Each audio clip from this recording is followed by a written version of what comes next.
You know, yada, yada, yada. They're putting out some NOx from those type of fires, no doubt. And there's some NOx just from naturally occurring fires, and a variety of different natural events can cause NOx formation. We're rich in VOCs here, volatile organic compounds. We got tons of VOCs here because of the trees. So we're NOx limited. When we go to control ozone, we could never clean up the VOCs enough. So we're trying to control NOx. So we're aiming at the power plants, we're aiming at vehicles. That's our whole approach. Go ahead. I'm fine. Okay. On that burning issue, do you see catalytic converters coming on wood stoves at some point? Yeah, they're already on a lot of them now, the new ones. Is that required or not? EPA requires them on new ones, and we're encouraging people to get new ones. Certain areas, like out in Oregon, in Montana, where they were non-attainment for various air pollutants, they got grants from EPA to put in a wood stove program and give people money to go buy a newer, cleaner wood stove. Wow.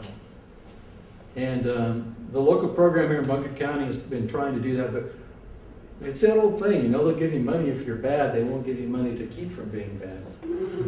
It's always reactive, not proactive. Has there been significant change since the scrubbers have been put on at Progress Energy at Lake Jamie? It's very difficult to tell the difference based locally on that. But we are seeing improvements overall that are definitely due to scrubbers being put on. And one thing you look at here is, well, does the height of the stack matter? Yeah, and all those different things, because maybe it's somebody further down from us. But all the modeling shows that those controls on it makes a difference. It really does. And we've been improving on ozone and on fine particles. I'll get to that next. Okay, I can tell you're dying to see fine particles, so here we go. All right, we have two standards with fine particles. By the way, I want to back up 1 second though. The way we do the ozone standard is we take the fourth highest reading at each monitor every year. So you count 1, 2, 3, 4, that was the fourth highest one. So we take it from this year, the next year, and the next year. Those are the three numbers we average to decide if we meet the standard. The fourth highest each year for 3 years in a row. Okay? With fine particles, we have a little bit different deal here. We have a 24-hour standard, but most of the emphasis is on our annual standard. But here's, when we do forecasting, here's what we use. 35 is the number. If you're 35.5 or over, then you're code orange for a given day. If you're 35.4 or under, then you're okay.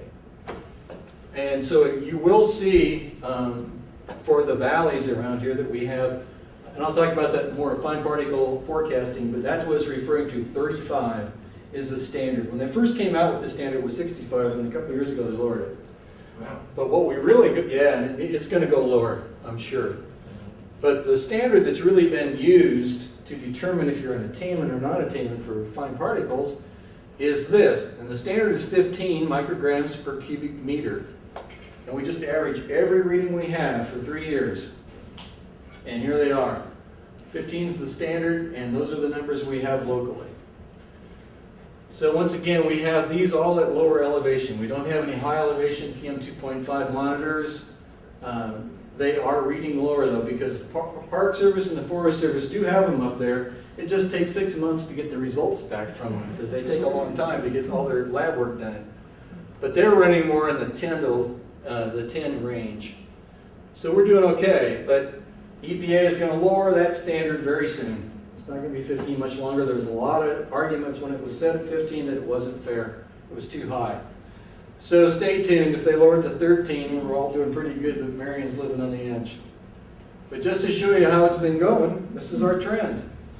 We first started monitoring in '99, so I'm showing you kind of here by the year. And we got better, got wet through there, and oops, it started getting drier again. But this past year was a hot, dry summer, and look what happened. And that's got to be scrubbers. We're seeing the sulfate numbers going down. We're seeing some cleaner diesel fuel too. Diesel fuel was really knocked down in its sulfur content. It was running anywhere from 300 to 500 parts per million. The limit now is 15. So that helped too. So we're seeing lots of stuff being cleaner, but especially scrubbers and power plants. So that's encouraging. Any questions about that? Yes? Yeah, what would happen if you overlaid that ground with like vehicle miles each year? vehicle miles was going up and up and up until gas hit $4 a gallon, and now it's been going down. We've been seeing a gradual decrease in vehicle miles traveled. So when we look at the numbers, we have different speciated monitors where we can, what is PM 2.5, what's in there? Jessica had kind of the main ones. Around here at the higher elevations, it's more sulfate. But at low elevations, it's roughly 1/3 sulfate, 1/3 organic carbon, and 1/3 everything else put together, all the other stuff. So that's what, and as a result, everybody's focused. If we want to get those numbers down, what can we go after? We can go after sulfate. We know how to take care of that. We're trying to figure out how much of that organic carbon we're making and how much is being naturally produced by nature. Yes. Two questions. When you say PM 2.5 microns, you mean 2.5 microns and greater? Less. Okay, everything from 0 up to 2.5? Yes, correct. What's happened over the years, the standard used to be PM10, was really PM100 TSP. Then they lowered it to PM10. Now it's down to PM 2.5. Yeah. One thing that's going to happen, though, I got to give you a heads up, is that when we first started in '99, they didn't have very good monitors.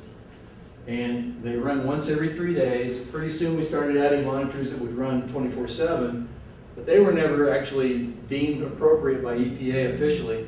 But they have new ones coming out now called BAMs, which is a great name, I think. But what our old monitors were doing is they were not hanging on to all of the volatiles that they were capturing initially. They were little filters. We pulled stuff through them, then that filter had to be taken and weighed and compared to its original weight. Well, stuff evaporated off of that along the way, no matter how you try to keep it from happening. Our numbers are going to go up when we go to the new monitors. Are they scrubbers? Pardon me? Are you new model? The new monitors are done with light. They're going to read 24/7, and it's being done not with any kind of filter to gather them and weigh them. It's done with the light to measure what's passing through that light. Okay.